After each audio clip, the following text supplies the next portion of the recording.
Hai semuanya, balik lagi di Galeri FM bareng gue Denti, Clara, Clara, dan Kak Gilbert. Gilbert, Siapa yang gak tolong Kak Gilbert? Hai Kak Gilbert, apa kabar? Alhamdulillah kabarnya baik, masih sehat selalu, selalu dalam perlindungan Tuhan, dan di Bali tetap senang-senang terus, tetap positif. Iya, kita lagi dahsyat. Kita lagi dahsyat. Gilbert ini juga kalau orang pada tahu mungkin kenal sebagai hamba udara, gitu kan? Hamba udara. Hamba udara. Ya, kan? Ceritain dong Gilbert pengalaman lu merintis karir sebagai hamba udara nih, mulainya dari kapan dan terakhir nih di mana? Oke, karir gue sebagai hamba udara itu gue mulai dulu pada tahun 2011. Jadi jangan ditanya udah berapa tahun jadi pramugara, udah agak lawas. Ya, sayang. Iya.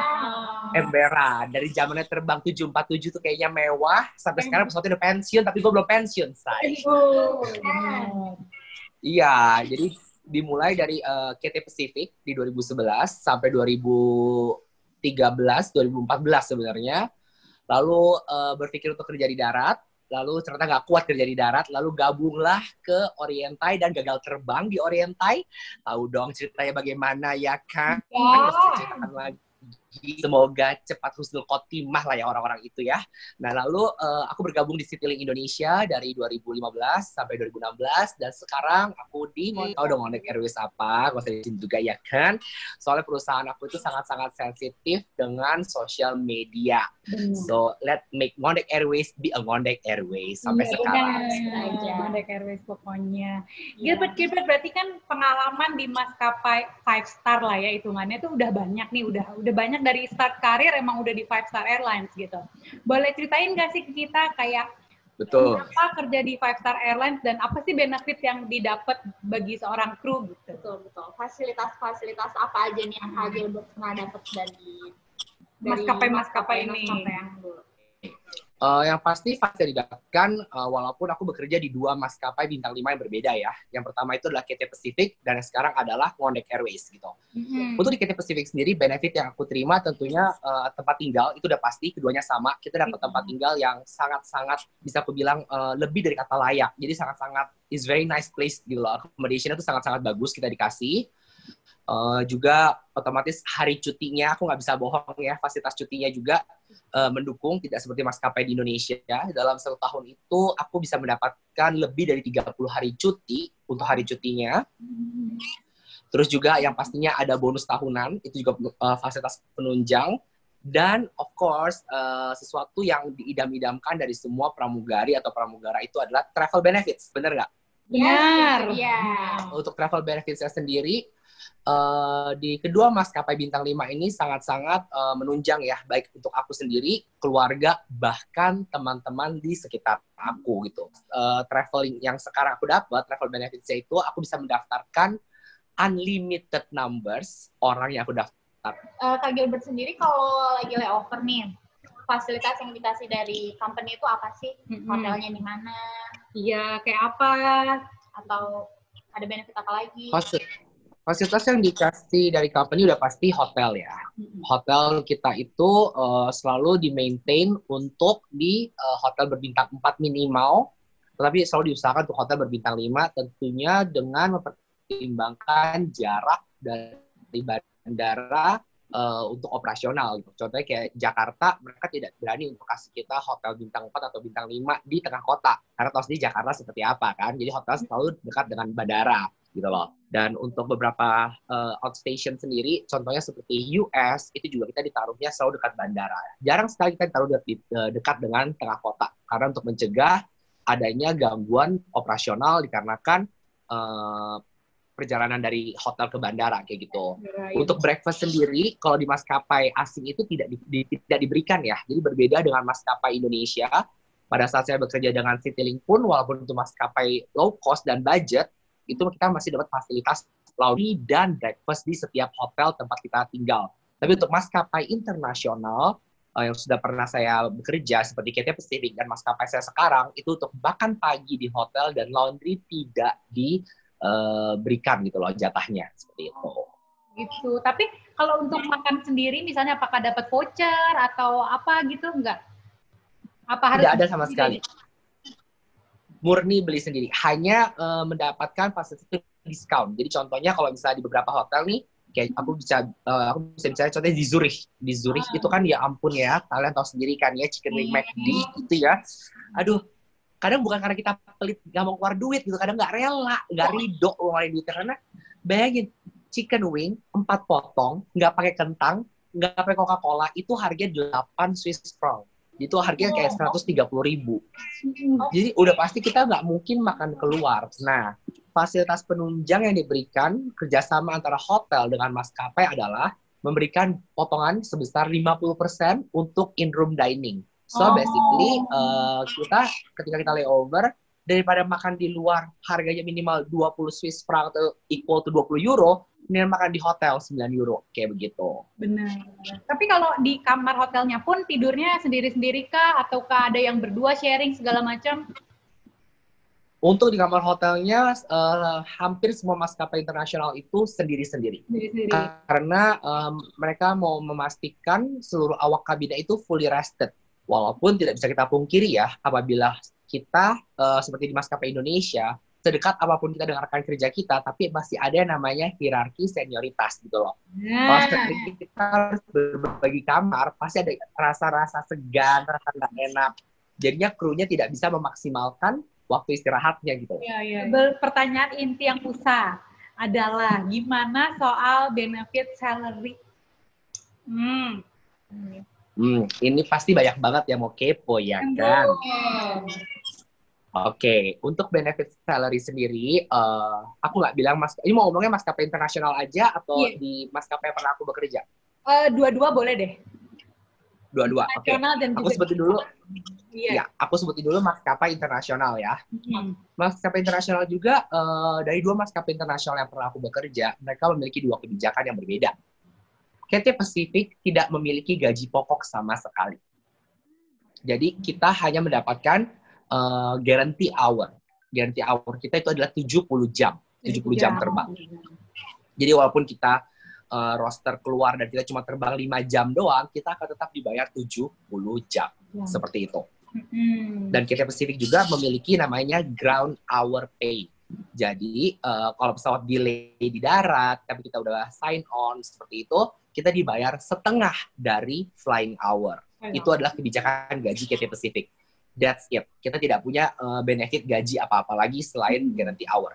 Seperti itu. Dan flying hour.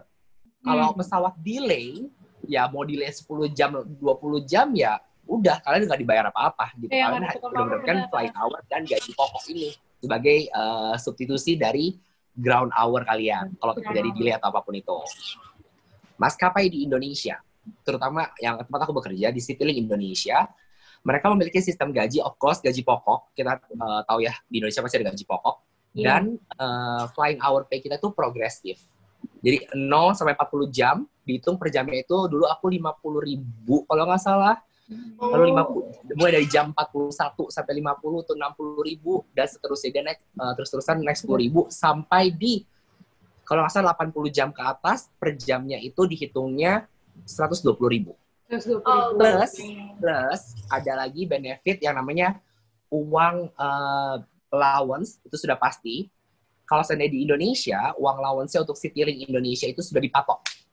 Domestik, uang makannya segini, internasional, uang makannya segini. Gitu. Tapi kalau di maskapai internasional, mereka memiliki 2 kebijakan yang lucu juga nih, yang seru kalian mesti tahu. Di Cathay Pacific, mereka itu ketika kita check-in di hotel, kita langsung dikasih local currency. Bagaimana cara perhitungan makannya? Itu dipilih menu makanan termahal nomor 2 dari menu makanan di hotel. Itu menjadi patokan tolak ukur untuk harga makan pagi, harga makan siang, dan harga makan malam. Dan diberikan juga yang namanya laundry allowance. Tapi of course kita nggak pernah nyuci laundry juga sih di hotel, kayak jarang banget ada yang nyuci laundry, kecuali laundry gratis gitu kan. Nah, kalau untuk di Ngondek Airways, kita tidak menerima lagi yang namanya local currency atau apapun itu. Which is sebenarnya benefit allowance untuk layover di Ngondek Airways itu sebenarnya lebih kecil. Aku kasih perumpamaan seperti ini. Ketika aku harus terbang ke Hong Kong, benefit allowance aku itu, uang makannya itu adalah 388 rial. Kita bilang 400 rial dalam waktu 24 jam. Sementara di Hong Kong itu aku bisa makan dengan harga sekali makan tuh kayak cuman let's say 50 Hong Kong dollar, jadi ke berapa tuh? Kayak 40 rial. Aku bisa makan segitu, gitu kan ya. Sementara kalau aku terbang ke Amerika, itu benefit makan aku dalam 24 jam itu cuma 210 rial. Tapi sekali makan di sana itu 2 kali makan di Hong Kong. Iya, benar. Jadi kalau saya di Connect Airways itu benefit allowance-nya itu sudah dipatok sama mereka, dimasukin ke gaji. Gitu loh. Jadi literally sangat-sangat dinamis ya kalau kita bilang benefit gajinya. Tapi kalau saya kalian tanya lagi, Kak, lebih bisa saving di mana nih, Kak? Lebih bisa saving uang di maskapai Timur Tengah yang aku bekerja sekarang atau di Cathay Pacific? Aku bisa bilang, aku lebih bisa saving di Timur Tengah. Karena satu, uang allowance-nya langsung masuk ke gaji. Terus yang kedua, ya itu kan bukan mata uang asing. Jadi kita nggak ngerasa kayak, oh ini duit mata uang asing ini mesti kita habisin. Kalau yang di Cathay Pacific kan kayak, ini duit jajan habisin aja di jajannya gitu kan. Kayak gitu. Itu tapi di antara maskapai-maskapai itu, yang menurut Gilbert, ini duitnya paling bagus nih di mana? Paling cocok Kita bicara duit ya. Kita bicara duit ya. Iya, bicara duit. Kita bukan bicara karir panjang ya. Kita karir bicara panjang enggak, duit aja nih. Duit aja. Definitely kalau kalian mau cari duit aja, kerja di maskapai Timur Tengah. Oh, di Timur Tengah. Udah pasti aja tuh ya duitnya. Bisa bilang gitu. Ya, kenapa aku bisa bilang gitu? Kenapa gaji aku sekarang itu setelah aku gini deh. Waktu itu gaji aku baru 2 tahun bekerja di maskapai Timur Tengah, itu sudah sama dengan batchmate aku di Cathay Pacific yang sudah memasuki tahun ke-7 kerja. Oh, ya ampun, oke. Ngerti gak? Wow, oke. Terus tahun lalu aku lagi ngobrol sama senior aku yang di Cathay Pacific, yang beliau masuk kepada tahun 2008. Jadi kan itu udah berapa tahun tuh? Sudah masuk tahun ke-12 ya? Iya. Tahun ke-11 atau tahun ke-12, itu gaji aku yang baru 3 tahun sudah sama dengan gaji dia yang 11 tahun. Wow. Iya. Dan aku tidak bayar pajak. Mereka harus bayar pajak, mereka harus bayar tempat tinggal, mereka harus bayar transport. Oh iya, benar.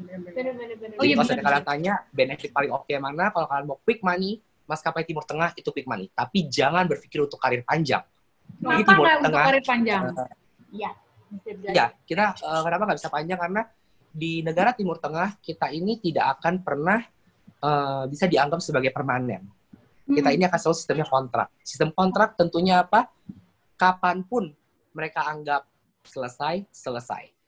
Oh iya sih, benar. Jadi kita harus, prinsipnya itu adalah, ini bukan karir, ini adalah tambang emas. Kita keruk emasnya, ketika emasnya sudah selesai, harus pulang, ya udah. Jadi kita pun bisa lebih ikhlas. Kita pun kayak, ya udah, nothing tulus. It's done. Benar. Tambang emas. Iya, benar. Jadi ini pelajaran banget buat semua orang yang emang akal meniti karir ya, sebagai pramugari, pengen jadi kru pramugara. Nih Gilbert kasih tahu ya kan benefit baik dari sisi travel ataupun duitnya dari duit track. Tapi menurut lo, kalau terakhir gue tanya nih, menurut lo yang paling penting kalau kita mau cari maskapai untuk kerja ya, dilihat gajinya dulu, fasilitasnya dulu, atau jenjang karirnya dulu? Kalau buat teman-teman yang aku bisa bagiin dari 2 kategori. Ada dua jenis kategori para wannabe, we call it wannabe lah ya, para calon-calon awak kabin ini. Yang satu ini memang sedari kecil passionnya tuh udah pengen banget jadi yang namanya pramugari, sudah mendambakan profesi ini. Benar. Itu adalah gue sebenarnya gitu kan. Bingung ya, dari kecil udah jadi pramugari gitu kan, dari kecil pramugari, emang heran gitu kan. Tapi ada juga kategori yang kedua itu adalah selagi gue muda, gue mau jalan-jalan, abis itu baru gue mau settle kerja. Benar. Buat teman-teman yang memang sudah mendambakan profesi sebagai seorang awak kabin, dan kalian sudah tahu, this is what I want, and I will not trade with anything else, kalian jangan pikirkan gaji. Kalian pikirkan jenjang karir. Gitu loh. Kalian pikirkan sesuatu yang bisa membuat kalian bekerja di sana secara permanen, karena berapapun gaji kalian tidak akan pernah cukup. Benar. Kalian mau sebulan 100 juta, tidak akan pernah cukup. Digaji 10 juta sebulan tidak akan pernah cukup. Tapi yang kalian kejar adalah karir, kenyamanan dalam bekerja. Jadi carilah maskapai yang memang bisa menjamin pegawai tetap. gitu. Tetapi kalau seandainya kalian anak-anak muda, contohnya para wannabe yang aku tulang punggung keluarga, atau aku masih muda, aku mau melihat dunia, kejarlah maskapai yang bisa kasih kalian uang dengan cepat. Which is yang tadi aku bilang kan, the easiest money, the fastest money will be Middle East Airlines, gitu loh. Itu paling cepat. Kayak beberapa teman-teman aku juga kasihan sama mereka, aku baru dapat kabar, cukup sedih kabarnya, mereka terkena PHK di maskapai aku. Tapi aku tanya bagaimana jadinya kelanjutannya. Oh nggak apa-apa Beb, untungnya semua tanggungan gue udah selesai. Which is dia hanya bekerja kurang lebih 1 tahun loh. Oh, oke. Oh bagus berarti ya. Tanggungannya udah selesai. Udah selesai untuk menyekolahkan adiknya. Jadi tanggungan kebutuhan primer dia, puji Tuhan, sudah selesai dalam waktu dia setahun bekerja. Seperti itu. Jadi aku bisa bilang, wah ini bagus juga nih buat memotivasi para wannabe yang masih muda, yang punya tanggungan, yang kalian harus melakukan easy money dengan halal ya. Quick money, not easy money, but quick money dengan cara yang benar, halal, dengan penuh hormat, pekerjaan yang perlu dihormati adalah go for Middle East Airlines, seperti itu. Oh, bener banget. Itu sharing kita sama Gilbert. Yes. Inspiratif banget. Semoga menginspirasi ke semua orang ya. Bener, ngebantu banget buat para wannabes yang masih kesulitan nih, masih bingung. Aku juga mau titip pesan juga buat semua para wannabe gitu. Sekarang ini mungkin kalian akan ngeliat kayak, kok nggak ada rekrutmen sama sekali ya? Kok di Departemen nggak ada rekrutmen, nggak ada pekerjaan? Justru jangan menunggu adanya bukaan. Justru sekarang ini adalah waktunya kalian menyiapkan amunisi untuk nantinya tahun depan ketika dunia penerbangan sudah kembali pulih dari pandemi ini, kalian sudah punya nih peluru-peluru yang siap untuk kalian tunjuk gigi ibaratnya pada saat interview nanti. Jadi jangan pernah putus asa. This is the time for all of you to learn, all of you to prepare yourself, all of you to improve yourself in any kind of weakness that you already had. So when the moment is come, you are fully ready for it. You are fully prepared for it, gitu loh. Dahsyat. Bener banget. Jadi jangan don't lose hope ya buat semuanya. Iya. Ada lagi nggak yang mau disampaikan buat teman-teman semua? Enggak, thank you so much Geli FM buat undang aku ngobrol hari ini. Semoga juga Geli FM semakin sukses ya untuk memberikan influence yang baik untuk para wannabe. Terus juga kita juga berdoa bersama buat para pekerja dunia aviasi yang terkena dampak, baik yang sudah di laid off ataupun yang sekarang dirumahkan seperti saya. Pokoknya saling menguatkan aja, because together we can and together we stand. At the end of the day, we are all united by wings. Thank you banget Kak Gilbert. Stay safe, sehat selalu, dan sampai ketemu lagi di video-video selanjutnya. Bye-bye. Dadah. Bye-bye.